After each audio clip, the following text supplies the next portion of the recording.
क्या देश में एक साथ होने वाले हैं लोकसभा और विधानसभा चुनाव? आज इसी पर करेंगे हम चर्चा। नमस्कार, आप देख रहे हैं द व्यू पॉइंट और मैं हूं आपके साथ आर्यन कपूर।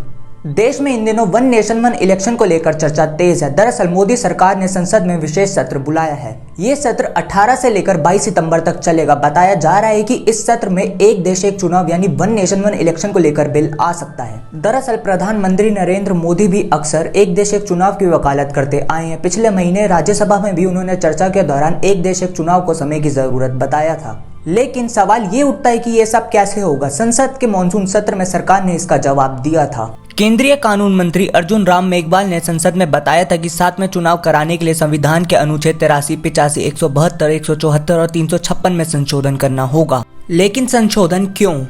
अगस्त 2018 में एक देश एक चुनाव पर लॉ कमीशन की रिपोर्ट आई थी। इस रिपोर्ट में सुझाव दिया गया था कि देश में 2 फेज में चुनाव कराए जा सकते हैं। पहले फेज में लोकसभा चुनाव के साथ कुछ राज्यों में विधानसभा चुनाव करवाए जा सकते हैं और दूसरे फेज में बाकी बचे राज्यों के विधानसभा चुनाव करवाए जा सकते हैं। लेकिन इसके लिए कुछ विधानसभाओं का कार्यकाल बढ़ाना होगा तो किसी को समय से पहले भंग करना होगा। ये सब बगैर संविधान में संशोधन के मुमकिन नहीं है। अब आइए जानते हैं कि संविधान के किन अनुच्छेदों में संशोधन करना पड़ेगा। अनुच्छेद 83 के मुताबिक लोकसभा का कार्यकाल 5 साल तक रहेगा। अनुच्छेद 83(2) में प्रावधान है कि इस कार्यकाल को एक बार में सिर्फ 1 साल के लिए बढ़ाया जा सकता है। अनुच्छेद 85 के मुताबिक राष्ट्रपति को समय से पहले लोकसभा भंग करने का अधिकार दिया गया है। अनुच्छेद 172 में विधानसभा का कार्यकाल 5 साल का तय किया गया। हालांकि अनुच्छेद 83(2) के तहत विधानसभा का कार्यकाल भी 1 साल के लिए बढ़ाया जा सकता है। अनुच्छेद 174 के तहत जिस तरह से राष्ट्रपति के पास लोकसभा भंग करने का अधिकार है, उसी तरह से अनुच्छेद 174 में राज्यपाल को विधानसभा भंग करने का अधिकार दिया गया है। अनुच्छेद 356 के मुताबिक किसी राज्य में राष्ट्रपति शासन लगाने का प्रावधान है। राज्यपाल की सिफारिश पर किसी राज्य में राष्ट्रपति शासन लागू किया जा सकता है। ये तो थी उन अनुच्छेदों की बात जिनमें संशोधन करके वन नेशन वन इलेक्शन संभव है। अब आइए बात करें कुछ अन्य विकल्पों की।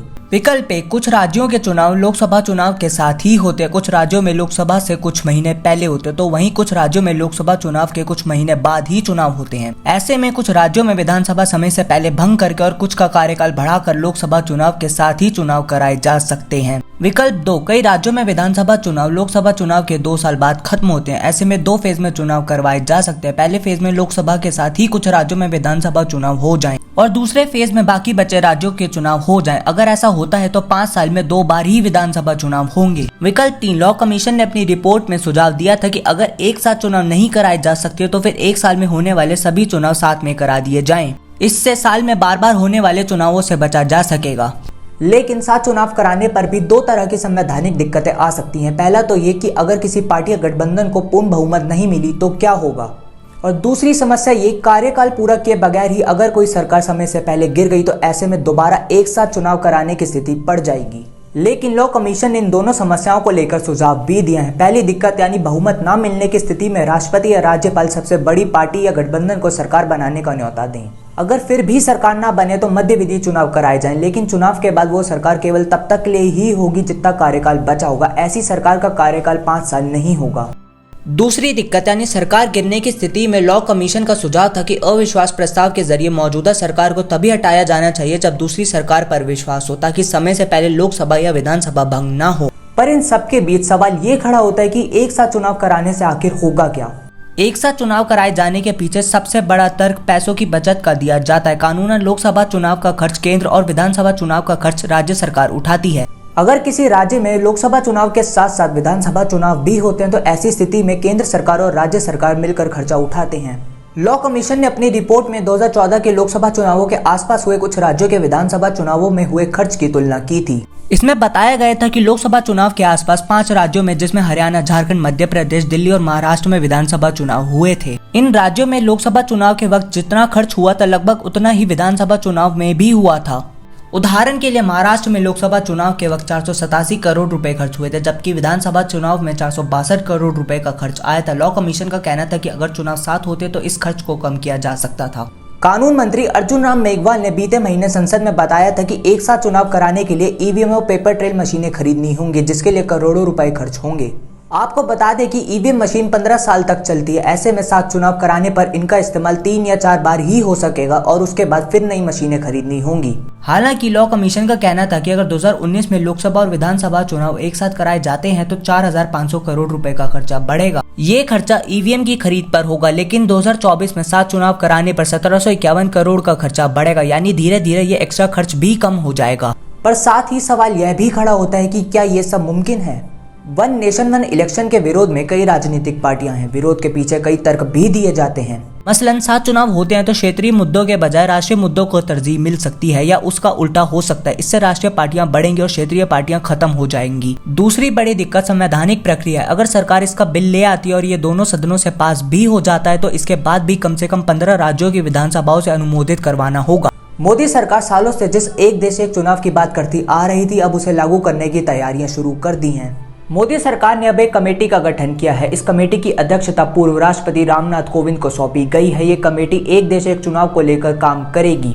सरकार ने एक कमेटी का गठन ऐसे समय पर किया जब इस बात की चर्चा जोर पकड़ रही है कि संसद के विशेष सत्र में एक देश एक चुनाव को लेकर बिल लाया जा सकता है।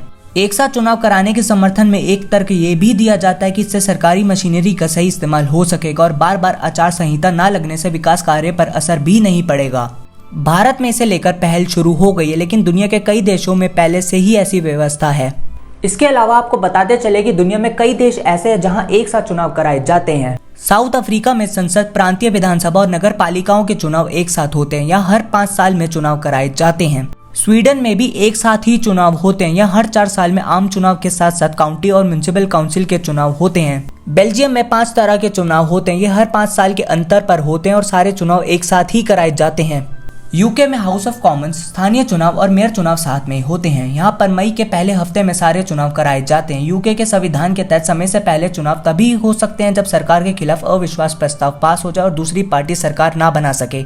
इंडोनेशिया में राष्ट्रपति और लेजिस्लेटिव इलेक्शन साथ में होते हैं। इसके अलावा Germany, Philippines, Brazil, Bolivia, Colombia, Costa Rica, Guatemala, Guyana, Honduras जैसे देशों में भी एक साथ ही सारे चुनाव करवाए जाते हैं।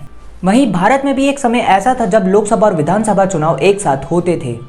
आजादी के बाद देश में पहली बार साल 1951-52 में लोकसभा चुनाव कराए गए थे। उस समय लोकसभा के साथ साथ सभी विधानसभाओं के चुनाव भी कराए गए थे।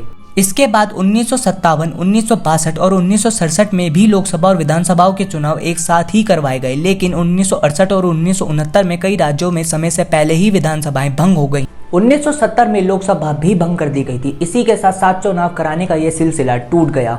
साल 1999 में लॉ कमीशन ने पहली बार अपनी रिपोर्ट में एक साथ चुनाव कराने की सिफारिश की थी। इसके बाद 2015 में संसदीय समिति ने भी ऐसा ही सुझाव दिया था। फिर अगस्त 2018 में लॉ कमीशन ने अपनी रिपोर्ट में कहा था कि मौजूदा संवैधानिक ढांचे के तहत एक साथ चुनाव नहीं कराए जा सकते।